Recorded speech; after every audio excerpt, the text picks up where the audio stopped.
شوفيني فيما يخص الفريق الوطني كما كل اللي سبقوني. الفريق الوطني راه رمز من الرموز تاعنا، ورمز يمثلنا مع دول اخرى. لا، الفريق الوطني شيء صح، يعني التصرفات تاع جزائري. شوفوا مع العائله وحدك. مع العائله في بعض الاحيان ما نقدرش نشوف، ننفعل نطفي ونشعل ونسول الاولاد شحال راهم نشعل. صح، خمسة كساس باس. نظن سيادة الرئيس أتينا إلى ختام هذا اللقاء. يعني إبراهيم، عندك تحب تختم كلمة أخيرة؟ والله الكلمة اللي نختم بها هو أن لازم الشعب، بالأخص الشعب البسيط والطبقة الوسطى، يعني تعرف أن تواجدنا على هرم السلطة هو في خدمتهم، في أمور نتصرف فيها بأبوية، صح، ونتمنى إن شاء الله باش بلادنا تفوت مرحلة أخرى. النزاعات البيزنطية وكل ما يفركت هذا المجتمع هذا نبعدوا عليه، ما فيهاش فايدة. المهم احنا رانا في خدمة هذا المواطن، دافعوا عليه. كاين أمور احنا نشوفوها هو ما يشوفهاش، كاين أمور اللي ناس من الخارج باغين له التبعية. خلقنا ربي أسياد ونقعدوا أسياد، وإلى فرصة أخرى إن شاء الله. شكرا سيادة الرئيس. شكرك أنا وإبراهيم، أشكرك كثير على إتاحة هذه الفرصة والإجابة على الأسئلة. Quand l'équipe nationale algérienne joue, ce n'est pas un match comme les autres. C'est toute une nation qui vibre. Le président Abdelmadjid Tebboune l'a exprimé avec sincérité. Regarder les Verts n'est pas un devoir officiel, mais une émotion profonde. La passion, la tension, l'espoir, des sentiments qu'il vit comme chaque Algérien devant l'écran. À chaque action, le cœur bat plus fort. À chaque but, la fierté explose. Car la sélection nationale n'est pas seulement du football, c'est un symbole d'unité, de dignité et de fierté nationale. Cette passion relie le président au peuple et rappelle que le football en Algérie est bien plus qu'un jeu. C'est une identité. Dieu nous a créés maîtres et nous resterons maîtres. Un silence. Non, ce n'est pas la phrase d'un monarque du XVIIe siècle. C'est la déclaration d'un chef d'État. Aujourd'hui. Et c'est une phrase qui n'arrive pas de nulle part. C'est la conclusion, le point final d'une démonstration rhétorique qui est absolument fascinante. C'est précisément ce qu'on va explorer ensemble. Comment un dirigeant, ici le président algérien Abdelmadjid Tebboune, peut dans un même discours se présenter comme le plus simple des citoyens. Et quelques minutes après, comme un souverain quasi de droit divin. Exactement. C'est tout l'objet de notre discussion. On va décortiquer ce double discours du pouvoir. Cette confession paternaliste. Un double discours qui commence, et c'est ça qui est malin, de la manière la plus habile qui soit. Oui, parce qu'il ne parle pas tout de suite de politique ou d'économie. Il commence par le football. Alors, au premier abord, ça peut paraître anodin, presque populiste. Ben oui. Mais qu'est-ce qui se cache vraiment derrière ce choix ? En fait, ce qui se cache, c'est la première pierre de tout l'édifice. Le football, ce n'est pas juste un sujet anodin. C'est le sujet unificateur par excellence. Ah oui. C'est le seul domaine où une nation entière, sans aucune distinction, peut vibrer à l'unisson. En se positionnant comme un supporter, il ne fait pas de la politique politicienne, il fait quelque chose de bien plus profond. Il cherche à établir une légitimité affective. Affective, c'est le mot. Il dit en substance, avant d'être votre président, je suis comme vous, je ressens la même chose. Il va même plus loin. Il dit pas juste « j'aime le foot ». Il se met en scène, il raconte son expérience personnelle. Oui, c'est très imagé. Il utilise des mots très forts, il dit qu'il s'éteint et se rallume pendant les matchs, qu'il est tellement stressé qu'il demande le score à ses enfants. C'est l'image du père de famille, presque, dépassé par ses émotions. Pourquoi ce besoin de se montrer si vulnérable ? Parce que cette vulnérabilité, c'est une arme de séduction massive. Ça déconstruit complètement l'image du pouvoir lointain, froid, technocratique.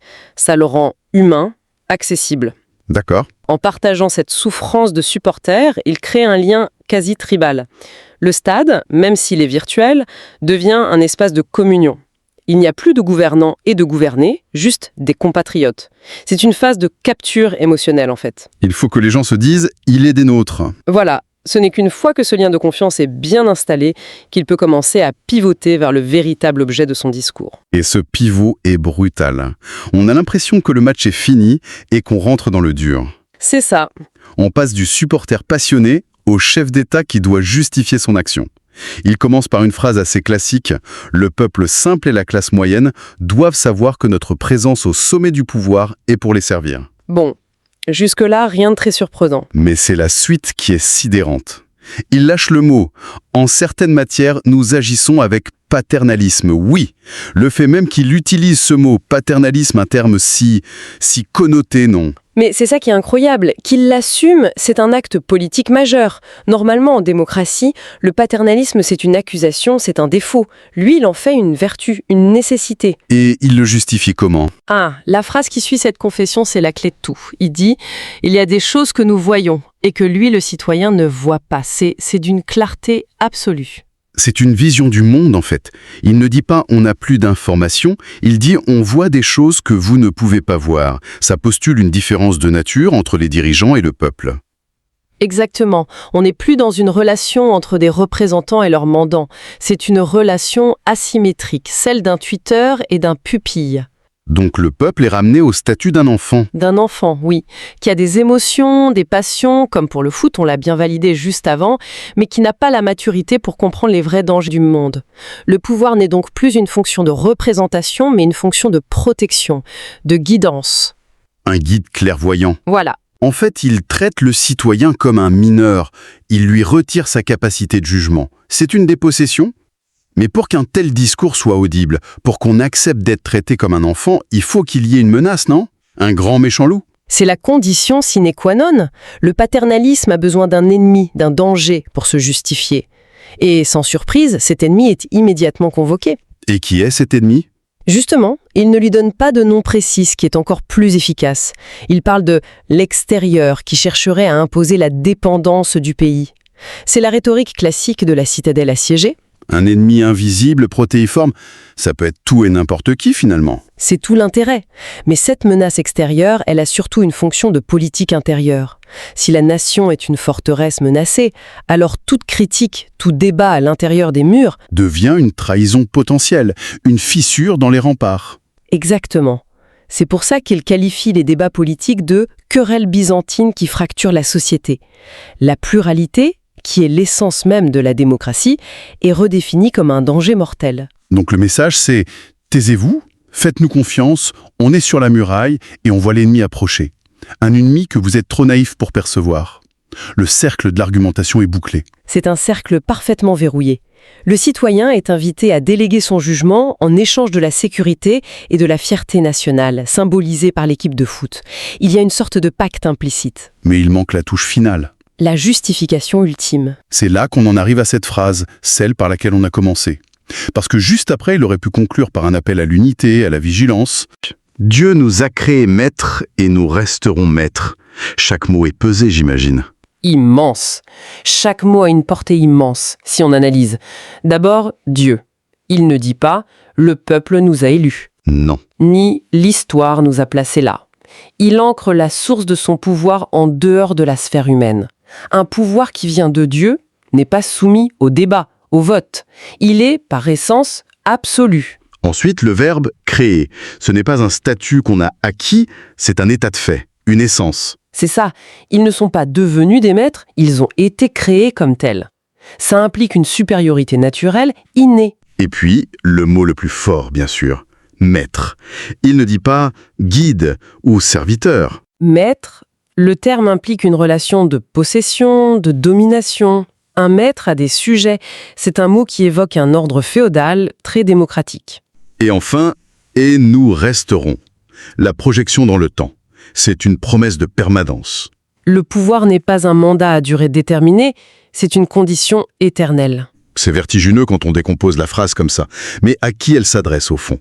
C'est un message pour sa population ou un avertissement à cet extérieur menaçant? Et c'est là toute la force de la formule. Elle s'adresse aux deux, en même temps. À l'international, c'est un message de fermeté radicale. Ne vous avisez pas de nous dicter notre conduite, notre souveraineté est un fait divin. D'accord, ça sacralise les frontières. Et à l'intérieur, le message est tout aussi puissant. C'est une clôture définitive du débat. Notre position n'est pas un accident de l'histoire. Nous contester, c'est contester un ordre divin. Ce qui est fascinant, c'est ce grand écart permanent, cette acrobatie qui consiste à dire « je suis un supporter qui tremble sur son canapé » et « je suis un maître établi par Dieu ». Comment ces deux images peuvent coexister? Elles coexistent parce qu'elles sont les deux faces de la même médaille. Le pouvoir a besoin d'être à la fois populaire et absolu. La première image, celle du supporter, nourrit la légitimité populaire. Elle fournit le carburant émotionnel. L'adhésion du cœur. C'est ça. Et la seconde, celle du maître, justifie l'exercice de l'autorité absolue. La communion dans le stade rend acceptable l'isolement au sommet de l'État. L'un ne va pas sans l'autre. On se nourrit de l'énergie du peuple, pour mieux le contraindre, au nom d'une clairvoyance qu'il n'aurait pas. C'est un paradoxe total, un démocrate autoproclamé qui assume et revendique le paternalisme le plus strict. C'est le paradoxe de beaucoup de régimes aujourd'hui, qui mêlent les formes extérieures de la démocratie avec un exercice du pouvoir profondément autoritaire. Il s'agit de maintenir une fiction démocratique tout en vidant la citoyenneté de sa substance. Ce qui nous laisse avec une question, je crois. Une nation peut-elle indéfiniment trouver son unité et sa fierté sur un terrain de football, tout en acceptant d'être considérée comme politiquement immature sur tous les autres terrains?